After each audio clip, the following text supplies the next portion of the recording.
ईसा के 1585 में सम्राट अकबर ने फतेहपुर सिकरी के बजाय लाहौर को अपनी राजधानी बनाया। तब गुजरात पहुंच चुके आचार्य श्री हीर विजय सूरी की आज्ञा के अनुसार भानुचंद्र लाहौर गए। वहां पर बड़े उत्साह से जैन धर्म के अनुयायियों ने उनका स्वागत किया। उनकी रहने की व्यवस्था उपाश्रय में की गई। उनके मित्र अबुल फजल उन्हें दरबार ले गए, जहां सम्राट ने उनसे वार्तालाप किया। उनका व्यक्तिमत्व और प्रश्नों का उत्तर देने की पद्धति तथा सहजता से सम्राट प्रभावित हुए। सम्राट अकबर ने उन्हें प्रतिदिन दरबार में आने की विनती की और द्वारपाल को भी सूचना दी कि भानुचंद्र को आते समय कोई दिक्कत न हो। उसके अनुसार भानुचंद्र प्रतिदिन दरबार में उपस्थित रहने लगे। वहां उन्हें बहुत आदर मिलता था। शेख अबुल फजल ने भानुचंद्र के पास षड्दर्शन समुच्चय पढ़ने की इच्छा जताई। यह ग्रंथ आचार्य हरिभद्र सूरी ने लिखा था और गुणरत्न सूरी ने इसकी व्याख्या की थी। भानुचंद्र पढ़ाने के लिए तैयार हुए। अबुल फजल जो पढ़ते थे उसकी टिप्पणियां भी लिखते थे। इस उपक्रम से दोनों के बीच बड़ी अच्छी मित्रता बनी। अब दरबार में रहने का कोई उपयोग नहीं है, यह जानकर शांतिचंद्र ने प्रस्थान की अनुमति सम्राट से लाने के लिए अबुल फजल को कहा। सम्राट ने शांतिचंद्र को अनुमति देते हुए भानुचंद्र को रखने की इच्छा प्रकट की। तदनुसार उन्हें वहां छोड़कर शांतिचंद्र गुजरात की ओर निकले। वहां के वास्तव्य में भानुचंद्र ने अपनी बौद्धिक संपदा से अद्वितीयत्व प्राप्त किया। एक बार सम्राट अकबर ने दरबार के ब्राह्मणों को सूर्य के 1 सहस्र नाम बताने को कहा। इतने नाम बताने के लिए वे समर्थ नहीं थे, लेकिन उनके सद्भाग्य से एक अत्यंत प्रतिभाशाली व्यक्ति ने यह काम किया और ब्राह्मण सूर्य के 1 सहस्र नाम एकत्रित करके सम्राट को दे सके। इससे आनंदित सम्राट ने उन्हें पूछा कि इन नामों का महत्व समझाने में कौन समर्थ है। तब ब्राह्मणों ने कहा कि जिसने अपनी इच्छाओं का त्याग कर दिया है, जो भूमि पर सोता है और जिसने ब्रह्मचर्य का पालन किया है, वही इस कार्य के लिए समर्थ है। तब सम्राट ने भानुचंद्र को कहा कि केवल वे ही इतने समर्थ हैं, इसलिए हर दिन सुबह उन्हें उन नामों का विवरण दें। सम्राट को यह आदत थी कि वे हर रोज सुबह जल्दी उठकर तैयार होते थे और दरबार में उच्च स्थान पर स्थित अपने सिंहासन पर बैठते थे। अकबर का दरबार अवर्णनीय था। विविध वाद्यों से मधुर संगीत बजता था। द्वारपाल अपनी अपनी जगह पर सावधान रहते थे। मांडलिक राजपुत्र सम्राट का सम्मान करते थे। सभाजन इधर उधर की बातों में व्यस्त रहते थे। वादक, नर्तक और कुश्तीगीर एक दूसरे के साथ स्पर्धा करते हुए सम्राट की मर्जी संपादन करने का प्रयास करते थे। भारत भर के विविध राजाओं और राज्यपालों ने भेजे अलंकारों और अन्य कीमती वस्तुओं के बक्से लेकर प्रतिनिधि आते थे। उच्च प्रजाति के हाथी, ऊंट और घोड़ों से भरा हुआ दरबार के बाहर का आंगन था। ऐसा भरा हुआ दरबार वैभव और प्रताप की दृष्टि से अतुल्य था। दरबार में प्रवेश करने के बाद सबसे पहले सम्राट परम भक्ति से हाथ जोड़कर भानुचंद्र के बताए हुए सूर्य के सहस्र नामों का पाठ करते थे। भानुचंद्र भी उनके साथ पठन करते थे। इस उपक्रम से दरबार में और बाहर के लोगों में भी जैन धर्म के प्रति आदर बढ़ गया। गरीबों की स्थिति में सुधार लाने की इच्छा करने वाले भानुचंद्र ने एक दिन सम्राट से कहा कि पर्युषण के 8 दिनों में किया हुआ दान 100 गुना पुण्य देता है। यह सुनकर सम्राट ने उपवास करने और गरीबों को स्वर्ण दान करने की इच्छा प्रकट की। उसके अनुसार स्नान करके उन्होंने शुभ्र वस्त्र परिधान किए और गरीबों को 6000 स्वर्ण मुद्राएं प्रदान की। अकबर ने भानुचंद्र के सामने भी स्वर्ण मुद्राएं प्रस्तुत की, लेकिन धर्म की अनुमति न होने से भानुचंद्र ने उस भेंट का नम्रता पूर्वक अस्वीकार किया। इसी समय अकबर को अजीज कोका से समाचार मिला कि जाम का पराभव हो गया है और उसकी सेना ने समर्पण किया है। यह अच्छी वार्ता सुनकर सम्राट अत्यंत आनंदित हुए।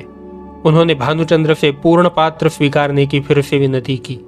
इस उपलब्धि का लाभ उठाते हुए सूरी ने कहा कि सम्राट को उनकी खुशी के लिए सचमुच कुछ करना है तो वे सौराष्ट्र के युद्धबंदियों को कैद से मुक्त करें। युद्धबंदियों को छोड़ना सुरक्षित रहेगा या नहीं, इस विषय में अकबर थोड़े संभ्रमित थे, लेकिन अंत में उनके मन में निरीच्छ विद्वज्जनों के प्रति रहने वाला आदर जाग उठा और वे भानुचंद्र से सहमत हो गए। उनके खुद की मुहर के साथ एक आज्ञापत्र उन्होंने भानुचंद्र को सौंप दिया, जो उन्होंने तुरंत ही गुजरात भेजा। इस कार्य से भानुचंद्र की कीर्ति दूर दूर तक फैल गई और जैन धर्म की कीर्ति भी बढ़ गई। लाहौर के किले में जैन साधुओं के लिए रहने की जगह नहीं थी। यद्यपि भानुचंद्र ऐसे स्थान का निर्माण कराना चाहते थे, फिर भी वे जानते थे कि अजैनों के विरोध के कारण यह कार्य आसान नहीं था। थोड़ा सोचने के बाद उन्होंने एक योजना बनाई। एक दिन वे सूर्य सहस्त्र नाम पढ़ने के लिए प्रतिदिन की अपेक्षा थोड़े विलंब से पहुंचे। अकबर ने उन्हें विलंब का कारण पूछा। भानुचंद्र ने कहा कि उनका निवास स्थान नगर के सुदूर कोने में भीड़ के बीच है और वहां से दरबार में आने के लिए उन्हें अनेक समस्याओं का सामना करना पड़ता है। तब अकबर ने उन्हें कहा कि वे उनकी पसंद के अनुसार किले में स्थित उनके किसी भी महल में आराम से रह सकते हैं। ये सिर्फ अपने लिए लाभप्रद होगा, ऐसा सोचकर उन्होंने साधुओं का निवास स्थान बनवाने के लिए जमीन का टुकड़ा मांगा। सम्राट ने उनकी विनती मान्य की। जैन समाज के लिए जमीन दी गई। वहां एक आकर्षक मंदिर और साधुओं के निवास के लिए कुछ कक्ष भी बनवाए गए। भगवान शांतिनाथ की मूर्ति की स्थापना भी वहां की गई। मंदिर के स्फटिकमय शिखरों पर स्वर्ण के घट चमकते थे और सर्वोच्च शिखर पर जैन ध्वज लहराता था। इस तरह से जैन समाज की दीर्घकालीन मनीषा भानुचंद्र ने पूर्ण कर दी। कुछ समय बाद अकबर के ज्येष्ठ पुत्र सलीम को कन्या रत्न प्राप्त हुआ। उसका जन्म मूल नक्षत्र पर हुआ था।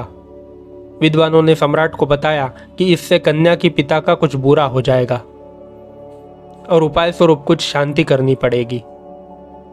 इस संदर्भ में सम्राट ने भानुचंद्र से बात की। उन्होंने बताया कि अष्टोत्तर स्नात्र विधि से उपाय हो जाएगा।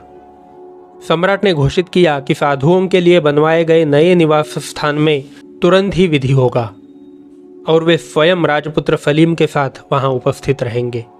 भानुचंद्र ने इस समारोह के आयोजन की जिम्मेदारी वहां के जैन प्रमुख थानसिंह पर सौंपी। उपाश्रय के समीप एक बड़ा मंडप बनवाया गया। जिज्ञासा और आश्चर्य से भरे हुए लोगों की इतनी भीड़ वहां इकट्ठा हो गई कि वह मंडप भी एकदम छोटा लगने लगा। सम्राट ने खरतरगच्छ के प्रमुख प्रतिनिधि मंत्री करमचंद को भी उपस्थित रहने का निमंत्रण भेजा। शाही वाद्य समूह के साथ चतुर्विध सैन्य के अधिकारी और मंत्रीगण से घिरे हुए सम्राट ने समारोह में उपस्थित रहने के लिए प्रस्थान किया। थानसिंह ने अपने सहकारियों के साथ समारोह संपन्न किया। अकबर और सलीम दोनों हाथ जोड़कर जिन प्रतिमा के सामने खड़े रहे और उन्होंने भक्तामर स्तोत्र सुना। समारोह की समाप्ति पर सम्राट बाहर मंडप में गुरु के सामने खड़े हुए। उनके साथ सलीम भी थे। थानसिंह ने सम्राट को हाथी और घोड़े भेंट किए। मंत्री करमचंद ने भी प्रथा के अनुसार सलीम को 13 स्वर्ण मुद्रा कीमत वाला मोतियों का हार भेंट किया। जैन समाज के अन्य प्रतिनिधियों ने भी स्वर्ण आभूषण और स्वर्णांकित कपड़ों की बौछार की। सम्राट ने स्वर्ण घट से स्नात्र जल अपनी आंखों को लगाया और बाकी अंतःपुर में भेजा। बाद में सबको स्वर्ण मुद्राओं की भेंट देकर वे अपने महल में गए। इस घटना के बाद सम्राट अकबर और उनके पुत्र अधिक आनंद से लाभान्वित हुए। एक बार सम्राट अकबर मांडलिक राजपुत्रों के साथ दरबार में बैठे थे। भानुचंद्र उन्हें कुछ समस्याओं का समाधान दे रहे थे। स्पष्टीकरण की उनकी पद्धति से प्रभावित सम्राट ने उन्हें पूछा कि जैन संप्रदाय की सर्वोच्च उपाधि क्या है। भानुचंद्र ने बताया कि आचार्य सर्वोच्च उपाधि है और उसके बाद उपाध्याय है। इनमें से आप कौन सी उपाधि धारण करते हो, ऐसा पूछे जाने पर भानुचंद्र ने कहा कि कोई भी नहीं, क्योंकि ये उपाधियां प्रमुख आचार्यों से दी जाती हैं जिनसे वे बहुत दूर थे। तब सम्राट ने घोषित किया कि वे उन्हें आचार्य उपाधि दे रहे हैं। तब भानुचंद्र ने अतिशय नम्रतापूर्वक सम्राट को कहा कि वे इस उपाधि के पात्र नहीं हैं और सिर्फ हीर विजय सूरी ही इस उपाधि के एकमात्र पात्र व्यक्ति हैं। उनके निस्वार्थ आचरण से प्रभावित सम्राट ने उनकी बहुत प्रशंसा की। दूसरे दिन अबुल फजल ने सम्राट को सलाह दी कि भानुचंद्र को उपाध्याय पदवी से सम्मानित किया जाए। उत्सव के लिए उपाश्रय में इकट्ठा हुए जैन अनुयायियों को शेख ने सम्राट की यह इच्छा बता दी। यह वार्ता आग की तरह फैल गई और सुनने वाला हर कोई आनंदित हो गया। तभी जैन संप्रदाय के एक वृद्ध विद्वान ने अबुल फजल को बताया कि इस तरह की उपाधि देने का अधिकार केवल जैनों के सर्वोच्च आचार्य गुरु को ही है। अन्य किसी से दी गई पदवी को जैन संप्रदाय मान्यता नहीं देता। इसलिए सम्राट से इस विचार को प्रमुख आचार्य से प्रमाणित करवाना चाहिए। तब अबुल फजल ने प्रमुख आचार्य हीर विजय सूरी को इस संबंध में शाही फरमान भेजा। वे उस समय राजधन्यपुर अर्थात राधनपुर में थे। उन्होंने बड़े हर्ष के साथ इस पत्र का उत्तर और वासक्षेप भेजते हुए भानुचंद्र की उपाध्याय उपाधि को प्रमाणित किया।